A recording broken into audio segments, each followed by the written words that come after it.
When it comes to NBA superstar, basketball Hall of Famer Dirk Nowitzki, he is widely regarded as one of the most beloved players of all time.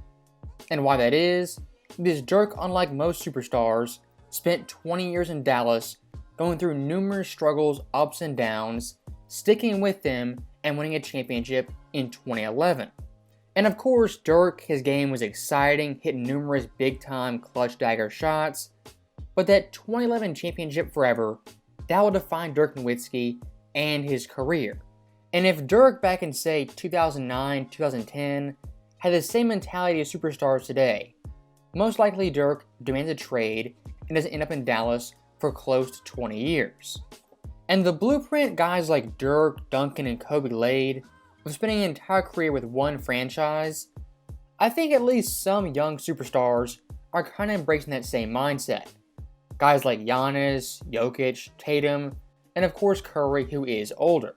But unfortunately, players like that, they're the exception to the overall rule, as most guys take the LeBron route, the KD route, the Kawhi route, even the James Harden route of leaving teams high and dry in order to win championships. And even Dirk himself kind of acknowledged the difference between this era and his own era, as according to Dirk, the new NBA is all about making money more than winning and being loyal. And unfortunately, Dirk right here is 100% right, as his quote is the sad reality of basketball in 2023. And when it comes to being disloyal building super teams, for some guys, yes, it does work, and the instant gratification does pay off. But for other guys, skipping several steps of a championship team, those teams and players end up failing miserably. And one guy who's learned this the hard way is indeed James Harden, who for the past 2 months has been the laughingstock of the NBA. And really, post-2020, this version of Harden, the kind of self-entitled superstar, is all but too common. As in 2021 with Houston, he completely packed it in with that team, gave up, put on 45 pounds in order to join Brooklyn. Now, Harden getting his way in Brooklyn, it was quote-unquote scary hours until the playoffs where he got injured.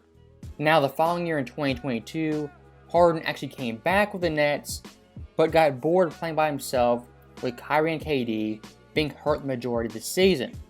So what happens? James Harden ends up in Philadelphia getting his way yet again being paired with Joel Embiid.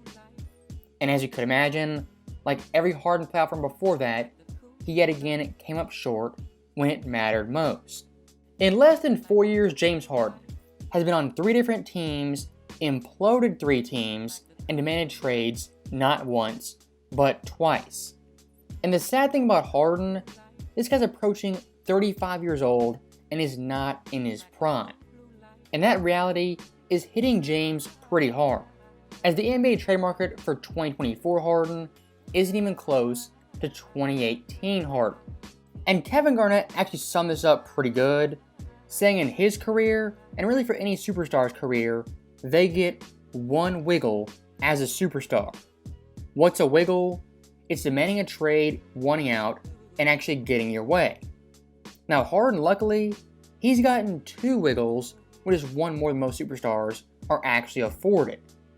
But now, looking for his 3rd wiggle, I'm just super skeptical it happens due to his declining play and Philadelphia really having no options and great trade partners. Of course, the Clippers are an option, but do you see Kawhi Leonard always hurt, Paul George always hurt, James Harden might be hurt, and then Westbrook is an actual superstar team?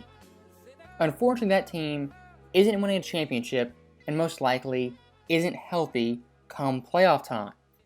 So with trade options being dim, one of the biggest subplots of James Harden is what stunts he'll pull now that he won't get his way.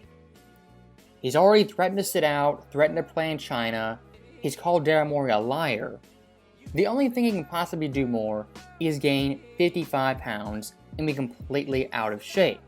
Who knows what's going to happen, but the end of the James Harden saga in Philadelphia isn't ending like many had thought it would. And the larger problem with Harden and his overall career At really every stop since Oklahoma City, he's never looked himself in the mirror and asked, am I actually the problem? In Houston, he burned bridges, demanded trades. Brooklyn burned bridges, demanded trades. And now in Philadelphia, the exact same thing. So at what point will James Harden actually say, there's 3 teams, 3 franchises that have been wrecked by him in 4 years? Is it actually my fault and I'm the guy to blame? Will that ever happen? Highly doubt it. And if you want to talk James Harden's actual play on the court, versus Boston after being up 3-2. In games 6 and 7, he was absolutely abysmal, averaging 11 points on 26% shooting, 9% from 3 with 5 turnovers, and a plus-minus of -40. And look, Harden versus Boston that series, he had 2 games dropping 45 and 42 points. Spectacular. But in the big-time games following up those games, he put up some absolute duds, having 17 points, 12 points on 2 of 14 shooting. If you're some team like the Clippers trading for James Harden, you have no idea who you're getting. Are you getting 40 points James Harden on one night, and then 10 points on 3 of 15 shooting the other night? The overall net benefit of that player, who doesn't play much defense, if any defense, isn't going to benefit a team like the LA Clippers. And look, as you guys know, I am far from the biggest Joel Embiid fan.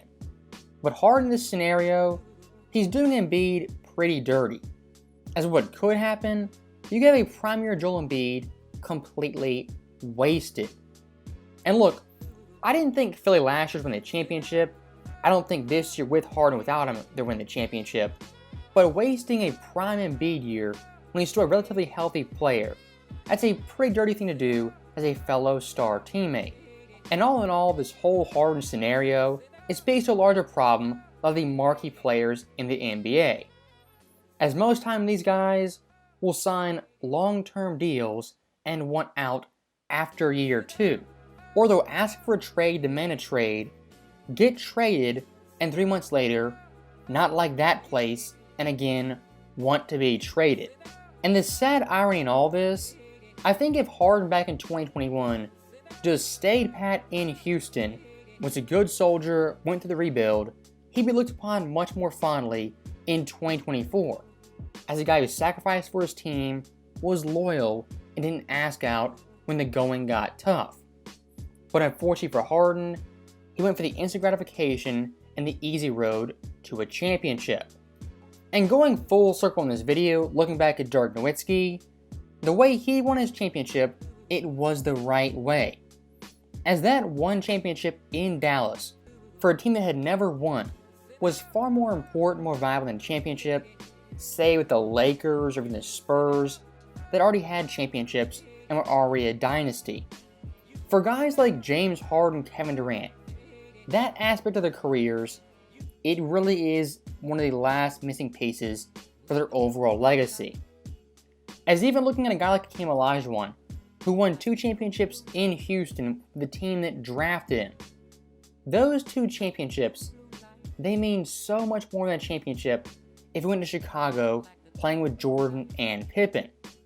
The overall skill of being loyal to a team, being patient, it has been lost in the 2020s era. And from a fan's perspective, the way Dirk won championships, Tim Duncan, Kobe did it, that is the way it should be done.